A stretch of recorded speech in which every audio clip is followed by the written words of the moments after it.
ஆசீர்வாதம் பண்ணுங்க அக்கா. என் தங்கச்சி தான்ப்பா பெஸ்ட்டு.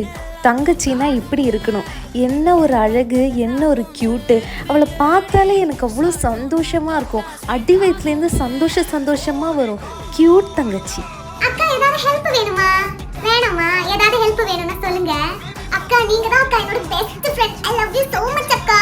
சாரி ஷில்பா, இன்னைக்கு என்னால வெளியில வர முடியாது. இன்னைக்கு நான் எங்க அக்காவோட டைம் ஸ்பெண்ட் பண்றேன். அதனால அவளுக்கு நான் வந்து ரொம்ப முக்கியம். அதனால இன்னைக்கு விளையாட வர முடியாது. சரியா?